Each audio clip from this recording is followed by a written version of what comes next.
Hello' friend, আজি মই বহুদিন ভিডিঅ' দিব পৰা নাছিলোঁ অসুস্থতাৰ বাবে। আজি ভাবিলোঁ এটা ঠাণ্ডা বতৰ, গতিকে শুই ভাবিলোঁ ভিডিঅ' এটাকে দিওঁ। মোৰ এই হট বেগটো এনেই পৰি আছিলে, এটা নতুন অনাৰ কাৰণে এইটো মই ইউজ কৰিলোঁ। ভাবিছোঁ এইটো এটা কিবা DIY বনাওঁ, সেয়ে মই এইটো আপোনালোকৰ লগত শ্বেয়াৰ কৰিলোঁ। আশা কৰোঁ নিশ্চয় ভাল পাব। এইটো মোৰ অলপ ফুটা হৈছিলে, সেইকাৰণে ভাবিলোঁ এইটোকে বনাম বুলি। গতিকে এইটো মই জোখ মাখ কৰি সন্মুখৰখিনি কাটি মই এইটো গল্ডেন ৰিবন লগাইছোঁ। চাৰিওফালে বৰ্ডাৰ দি পেলাই এই ৰিবনটো লগাই দিলোঁ।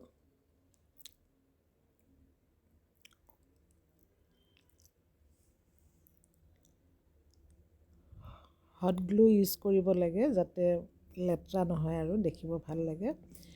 এইটো মই হট গ্লুৰে লগাই দিলোঁ। এনেই পৰি আছিলে আৰু ভাবিলোঁ এইটোকে ইউজ কৰোঁচোন আজি, কেনেকুৱা হয়। মোৰ ওচৰত খুবেই ভাল লাগিছে, আপোনালোকে বা কেনেকুৱা পায়। এইটো এপাহ ফুল আছিলে এক্সট্ৰা, সেইটো লগাই দিলোঁ।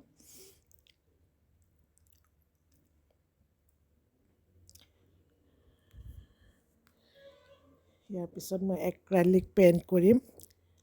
এক্ৰাইলিক পেইণ্টটো প্ৰথমে গল্ডেন, তাৰপিছত মেটেল কালাৰ অলপ লগাই দিম।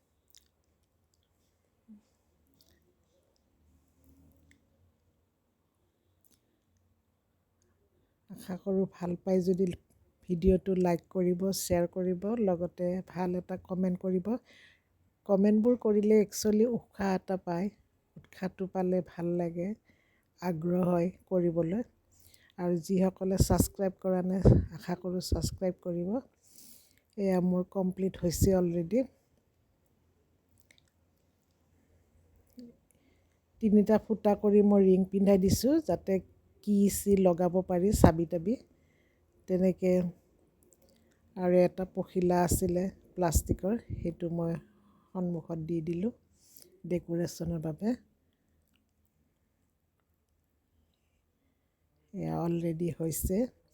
ইয়াত মই যিবিলাক বিয়াৰ কাৰ্ড আহে, সেই কাৰ্ডবিলাক থ'বৰ কাৰণে একচুৱেলি এইটো বনাইছোঁ মই, যাতে হেৰাই নাযায়, য'ত ত'ত থ'লে বিচাৰি ফুৰিব লগা হয়।